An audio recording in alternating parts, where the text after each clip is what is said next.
High court నిర్ణయంతో దూకుడు పెంచారు పోలీసులు. మోహన్ బాబు అరెస్టు తప్పదంటూ సిపి సుధీర్ బాబు ఇప్పటికే హెచ్చరించారు. నిన్న మరోసారి పోలీసులను ఆశ్రయించారు మనోజ్.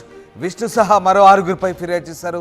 వారితో ప్రాణహాని ఉందంటూ ఫిర్యాదులో పేర్కొన్నారు మనోజ్. ఇక మొత్తం మీద ఇటు మోహన్ బాబుకు మాత్రం తెలంగాణలో హైకోర్టులో చుక్కెదురైంది. విలేకర్పై దాడి ఘటనలో మోహన్ బాబు వేసిన ముందస్తు బెయిల్ పిటిషన్ను హైకోర్టు కొట్టివేసింది. జల్పల్లిలోని తన ఇంటి వద్ద జర్నలిస్టుపై దాడి కేసులో మోహన్ బాబు నిందితుడిగా ఉన్నారు. ఈ కేసులో ముందస్తు బెయిల్ కోరుతూ ఆయన తరపు లాయర్ హైకోర్టులో వాదన వినిపించారు. ప్రస్తుతం మోహన్ బాబు తిరుపతిలో ఉన్నారని, గుండె నరాల సంబంధిత వ్యాధులతో బాధపడుతున్నారంటూ న్యాయవాది ధర్మాసనం దృష్టికి తీసుకువచ్చారు. అయితే అందువల్ల ముందస్తు బెయిల్ ఇవ్వాలంటూ వాదనలు వినిపించారు. మరోవైపు మోహన్ బాబుకు ముందస్తు బెయిల్ ఇవ్వద్దంటూ అదనపు పబ్లిక్ ప్రాసిక్యూటర్ వాదనలు వినిపించారు. ఇరు వర్గాల వాదనలు విన్న హైకోర్టు ముందస్తు బెయిల్ పిటిషన్ కొట్టేసింది. ఇక మొత్తం మీద 10వ తారీఖు నాడు చోటు చేసుకున్న ఘటనలో కేసు అయితే నమోదైంది. న్యూస్ కవరేజ్కి వెళ్ళిన జర్నలిస్టుపై మోహన్ బాబు దాడి చేశారు. దీంతో జర్నలిస్ట్ తీవ్రంగా గాయపడ్డారు. పోలీసులు దీనిపై హత్యాయత్నం కేసు నమోదు చేసిన సంగతి తెలిసిందే. ఇక దాని ప్రకారం నోటీసులు కూడా జారీ చేశారు. ఈ కేసులో ముందస్తు బెయిల్ మంజూరు చేయాలని, అరెస్టు తదుపరి దర్యాప్తు చేయకుండా పోలీసులను ఆదేశించాలంటూ మోహన్ బాబు హైకోర్టులో పిటిషన్ దాఖలు చేశారు. దీనికి సోమవారం హైకోర్టులో జస్టిస్ లక్ష్మణ్ ఈ పిటిషన్పై విచారణ జరిపారు. మోహన్ బాబు తరపు న్యాయవాది తన వాదనలు వినిపించారు.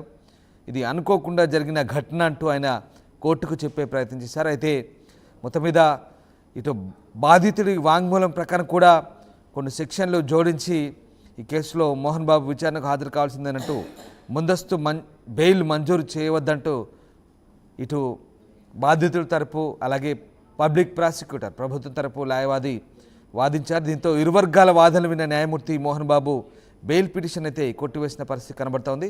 సో విచారణకు హాజరైన రోజే ట్రయల్ కోర్టులో బెయిల్ మంజూరు చేయాల్సిందిగా కింది కోర్టును ఆదేశించాలని సందర్భంగా మోహన్ బాబు తరపు న్యాయవాది న్యాయస్థానాన్ని కోరారు.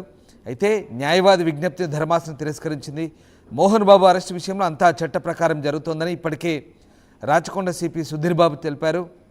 ఇక హైకోర్టు తీర్పుతో పహాడి షరీఫ్ పోలీసులు తదుపరి చర్యలు చేపట్టేందుకైతే సిద్ధమవుతారు. సో దీన్ని బట్టి మోహన్ బాబు అరెస్టు ఇక తప్పదనే అంశం వెల్లడవుతోంది. చట్ట ప్రకారమే అంతా జరుగుతుందంటూ సిపి చెప్పడంతో ప్రస్తుతం మోహన్ బాబు అరెస్టు ఖాయమనే వార్తలు అయితే వస్తున్నాయి. ఎస్, రవిచంద్ర జాయిన్ అవుతారు. రవిచంద్ర, హైకోర్టులో మోహన్ బాబుకి అయితే చుక్కెదురైంది.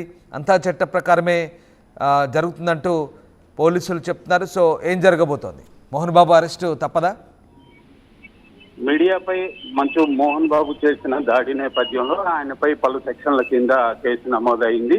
అయితే రాచకొండ సిపి ఆయన విచారణకు హాజరు కమ్మని కోరిన నేపథ్యంలో ఆయన హాజరు కాలేను, అనారోగ్య కారణాల వల్ల అంటూ గడువు కోరటం జరిగింది. దానిపై ఈ నెల 24వ తేదీ వరకు ఆయనకి గడువు ఇవ్వటం జరిగింది. అలాగే కోర్టు కూడా దానికి సమ్మతించిన నేపథ్యంలో ఈలోపు ముందస్తు బెయిల్ కోసం ఆయన అయితే ప్రయత్నాలు చేశారు. 2 చోట్ల కూడా కింది కోర్టులో విఫలమైంది, అలాగే హైకోర్టులో కూడా విఫలమైంది. సో ఈ నేపథ్యంలో ఈ రోజు 24 కాబట్టి ఈ రోజు కానీ రేపు కానీ మోహన్ బాబుని అరెస్ట్ చేసే అవకాశం ఉందంటూ మీడియా వర్గాల్లో అలాగే మోహన్ బాబు అనుయాయుల్లో కూడా చర్చ నడుస్తోంది. ప్రస్తుతానికి మోహన్ బాబు అయితే తిరుపతిలో విద్యానికేతన ఆవరణలో ఆయన నివాసంలో ఉన్నట్టుగా పోలీసులకు సమాచారం అయితే ఉంది. మరి ఈ రోజు ఆయన హైదరాబాద్ వచ్చి రాచకొండ సిపి ముందు విచారణకు హాజరవుతారా, లేదా పోలీసులే అక్కడికి వెళ్ళి ఆయన్ని అదుపులోకి తీసుకుంటారా అనేది ఇప్పుడు సర్వత్రా ఉత్కంఠ రేపుతోంది. మరికొద్దిసేపట్లో అయితే దీనిపై ఒక క్లారిటీ వచ్చే అవకాశం ఉంది. ఆయన హైదరాబాద్ వస్తున్నారా లేదా పోలీసులే అక్కడికి వెళ్తున్నారా అనే దానిపైన. Ramdas. Right, yes, thank you Ravichandra. So Mohan Babu arrest చేయొద్దు, అలాగే బెయిల్ ఇవ్వాలంటూ మోహన్ బాబు వేసిన ముందస్తు పిటిషన్ అయితే హైకోర్టు తోసిపుచ్చింది. ఈ నేపథ్యంలో అంతా చట్ట ప్రకారమే ఇక జరుగుతుందంటూ పోలీసులు కూడా చెప్పారు. హైకోర్టు నిర్ణయంతో దూకుడు పెంచారు. మోహన్ బాబు అరెస్టు తప్పదంటూ ఇప్పటికే సిపి సుధీర్ బాబు వెల్లడించారు. దీంతో మరోసారి మోహన్ బాబు అరెస్టు వార్తలు అయితే ప్రస్తుతం చెక్కర్లు కొడుతున్నాయి. ఇటు మనోజ్ మరోసారి పోలీసులు ఆశ్రయించారు. విష్ణు సహా మరో 6గురిపై ఫిర్యాదు చేశారు. తనకు ప్రాణహాని ఉందంటూ మనోజ్ పేర్కొన్నారు. బట్ ఇక్కడ మోహన్ బాబు మాత్రం జర్నలిస్ట్పై దాడి ఘటనకు సంబంధించి పూర్తిస్థాయి ఆధారాలు సెక్షన్లు ఆయనకు వ్యతిరేకంగా ఉన్న నేపథ్యంలో ఆయన అరెస్టు తప్పదంటూ వస్తున్న వార్తల నేపథ్యంలో మోహన్ బాబును అరెస్ట్ చేయబోతున్నారని తెలుస్తోంది. ప్రస్తుతం అతను తిరుపతిలోని విద్యానికేతన్లో ఉన్నట్టుగా చెప్తున్నారు. బట్ మోహన్ బాబు హైదరాబాద్ వస్తున్నారా లేదా ఇక్కడ పోలీసులు అక్కడికి వెళ్ళి అతన్ని అదుపులోకి తీసుకుంటారా, ఏం జరగబోతుందని మాత్రం ఆసక్తి రేపుతోంది.